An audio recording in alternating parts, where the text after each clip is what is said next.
Hello. We are talking to Kathy Campbell, if I'm correct. Yes. I will just introduce myself and then I'll give it over to you to introduce yourself. My name is Najuko. I work with MedEdge Bay as the head of growth. And basically, we partnered up with MedEdge today, being the official partner of Duphat. And we are here to get a little bit of insight and extra knowledge from you. So please do introduce yourself. Yes, my name is Dr. Kathy Campbell. I'm a wellness pharmacist from Tulsa, Oklahoma area. So I'm from the States. And I have been practicing community pharmacy for 33 years in one town and have had the profound privilege to take care of 4 generations of patients. So, wow. And as I have evolved and owned my own pharmacy, it became very clear to me that waiting until people got sick was not what I wanted for these people I cared for. Okay. Some of these people I'd known longer than my mom. Oh, wow. So I didn't want to have the chronic disease conversations of cancer and heart attacks. So I started actually helping them with lifestyle. Okay. And looking at the chemistry of lifestyle, chemistry of food, chemistry of stress. Yes. And really factoring that into their medication profile or their diseases that they were trying to manage. Yeah. I tell patients, I'm the chemistry expert. I'm the drug expert. Right. As a pharmacist, that's what we are. I'm not against medications, but I'm against people needing them.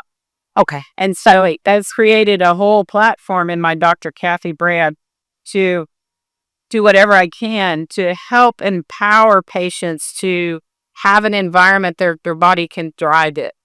And that's a very profound thing. And I think it's a fundamental thing missing in healthcare, which is helping patients with lifestyle implementation. True. I believe most diseases, if you can correct me, do come from a bad lifestyle or bad choices in our lifestyles, correct?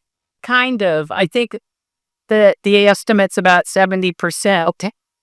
That's quite high. Even higher is stuff we can reverse. Okay. And I don't think it's per se lifestyle choices because many of us don't choose our lifestyle. I consider it a cultural phenomenon. Okay. And if you can see the impact of the culture, then you can actually do some hard things to create a nice culture around you individually. Okay. But the actual, especially in the States, the culture we are living in is pretty toxic to the human body. Yeah, sure. And what we're seeing with these chronic diseases that are preventable is it's an effect of not managing the toxicity of our environment. Yes, true. So I just help my patients and nag them a little bit. Yeah, true. To educate, empower them to do something a little different so that they can have a great life. Yeah, very true. Yeah. So I believe you would probably be pro predictive and preventative medicine. Absolutely. I always thought preventive health was didn't make sense. So I call it proactive health. Okay. It's where you're actually putting effort in before something happens. Yes, that's true. That's true. And in the States, the entire system is dependent on being diagnosed with a problem. Yes. So that the insurance money isn't even accessible until somebody's sick. Yeah, true. And I thought that's kind of stupid. Yeah. And I think patients don't want to wait that long. Yeah, they want to know at least what can I do in advance. Exactly. Yeah. And I thought a healthcare provider that's been trained, I thought they wanted that help. And I've been putting that out in the market and they do. Okay. So how do you feel it has it been working since you said you've gone through 4 generations of patients? And what would you say from then till now, what has evolved within the healthcare space? That's a great question. So I actually started actively coaching as a product, a 12-week coaching about 10 years ago. Okay. And I've had over 400 patients that I've coached. Okay. There's more challenges today than there was 30 years. Yes, sure. The diet is worse. There's more drugs. There's more supplements. And there's the internet that's good and bad. Yeah, sure. Okay.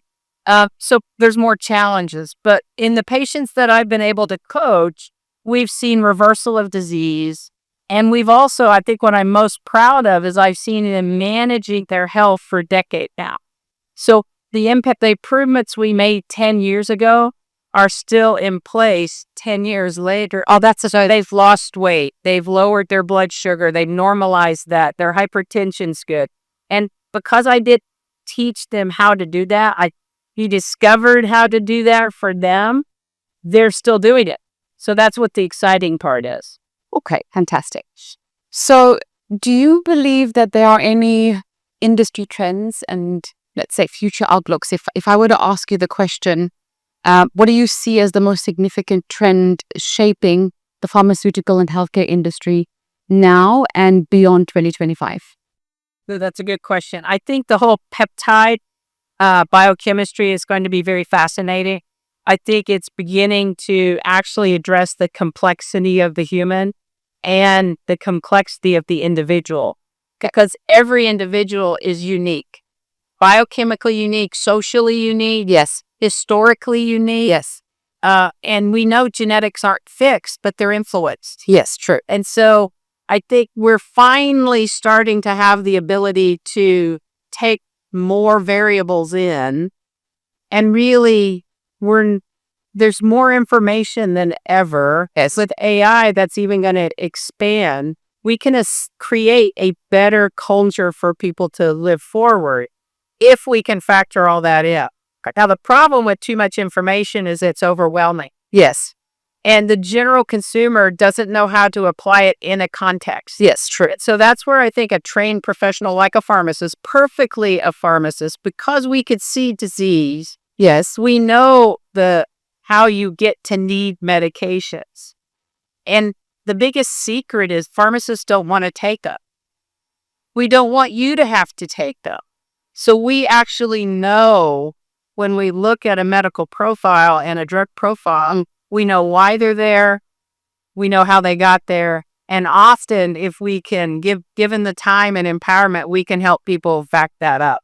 So I'm excited at the whole concept of preventive health care, proactive health. But I ultimately think it's going to be the consumer that's going to have to drive that. Okay. Because there's a lot of money in disease, right? That was actually one of my next questions. It's like, if I think about the number of medications that are out there, and if we want to try and live naturally and, let's say, prevent things from happening, as pharmacists, if we do follow the predictive and preventative route, doesn't that affect the pharmaceutical industry? It may, but I actually think if we're getting paid to do that it may even be a better outcome. I actually think so. It could be. Yeah. Now, it's going to take some courage for us to stand up To believe that it actually will. Yes. And the reality is there are many conditions that will always benefit from a medication. So when I say I don't want you to need medications, it may be that I may not want you to need more.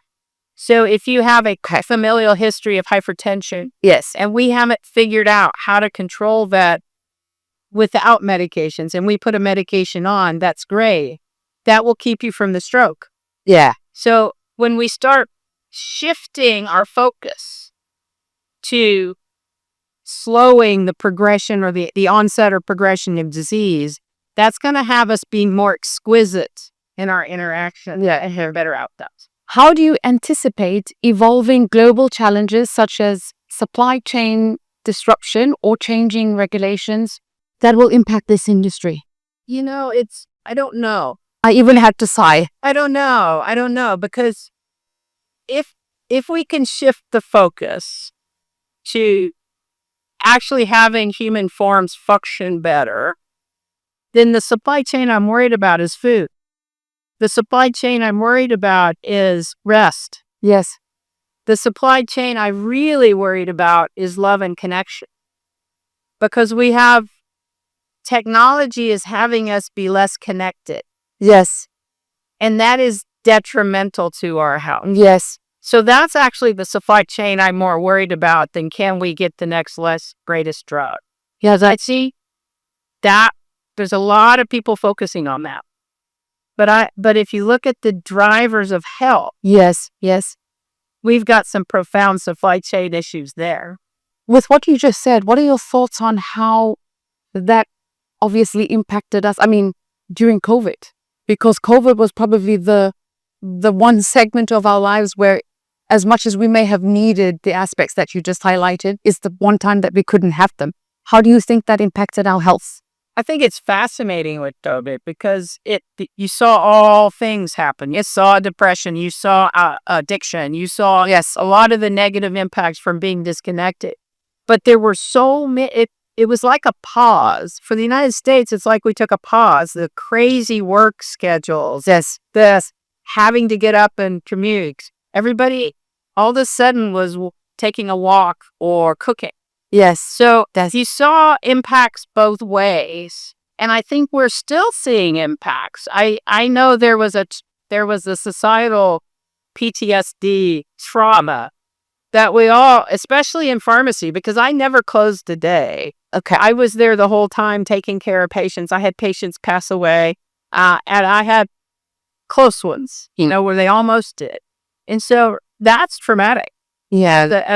As a provider, and then the financial impact that we're seeing in pharmacy in the States is pretty traumatic as well. So I think it's a great question, and I don't know that we fully assessed it. It's almost like we want to just put it behind us. But I don't think we can, because I think our health is still being impacted by it. But I like what you said when you said, because I, to be honest, when I was thinking about COVID, I only thought about the negative side. But when you just highlighted the walking, and obviously, if you're stuck with your partner or your kids, you have to interact with them, which means you build those relationships. So it wasn't even about, let's say, watching the telly. It was more about, let's play games, let's connect with each other. And as you said, we need love, we need connection. And these are the things that potentially can be healing agents to make our health better. Well, I actually say, so as a pharmacist, we're the most highly trained in chemistry, right? So we're the chemists.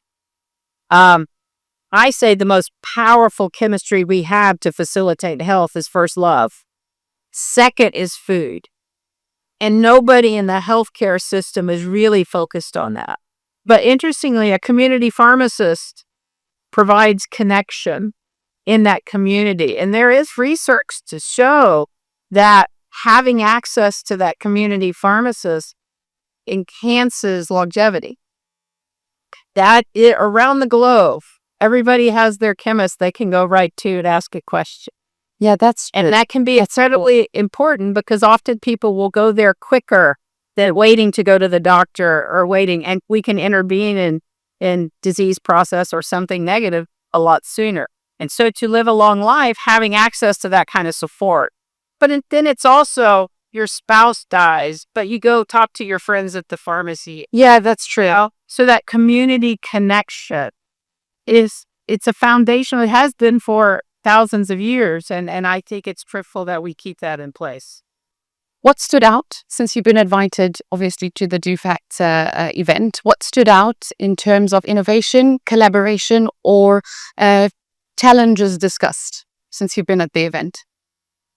I haven't sat in on very many. I've presented a few, but I've sat in. But there was some great clinical work going on in the research labs. Okay. And so that's always exciting for me. I'm very impressed with the trade show. Okay. I'm impressed with the scale and then the variety. Okay. So that has stood out quite a bit.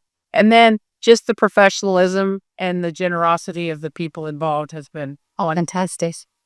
Good on Dubai.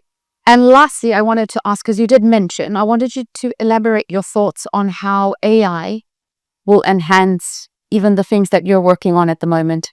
I think AI is kind of handy, and it's kind of insidious how easy it is to pull that info. And so ultimately, I'd like to see it give us more time to interact with the patient. Okay. So that we aren't as weighed down in the drudgery of maybe administration or things like that. Yes.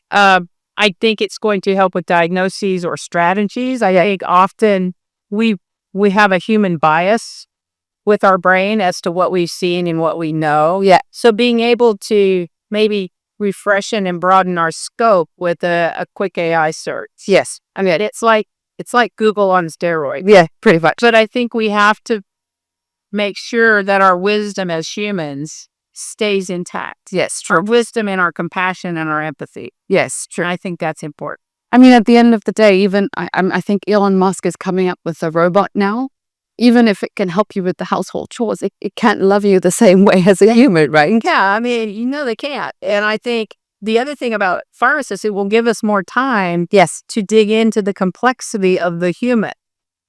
And, I'm not sure where AI is going to be with sadness and emotion, trauma, and those kind of very kind of nebulous variables, Yeah, true. right? And sometimes, often when I have appointments with patients, it's not about me, it's about them telling their story. Yes, true. And AI, I don't know, is going to be able to do that. Yeah. The question is, will pharmacy step into that and own that as being a resource and market that and brand it? Mm-hmm. I hope so. I hope so too. I hope so. If you had something to share in closing, basically on how innovation, AI, or healthcare, as you mentioned, even with the lifestyle, what would you say that obviously somebody will be listening into this? What advice would you want to give? I want them to embrace the term proactive health. Okay. Proactive health is basically taking action before and being intentional about it. And so to do that, in the future, the patient, the individual is going to curate a health team around them. Now, that health team may include AI. That's true. But it should also include a farmer or a grocer or a hairdresser, Yeah. or a masseuse, and a pharmacist if there's any chemistry going into somebody's body with nutrients and all that. Definitely a physician, the chiropractor. There's a team, and that team approach is going to be a support as you navigate life. And life will be difficult. Yeah, That's sure. just the nature of life. But having that supportive team will give you the resources to flex and hopefully be able to support your physiology such that it stays well for a long time. Okay. Okay. Well, thank you so much. It was absolutely lovely having you. Thank you. And I hope you're enjoying Dubai. I do. Thank you. Amazing. Thank you.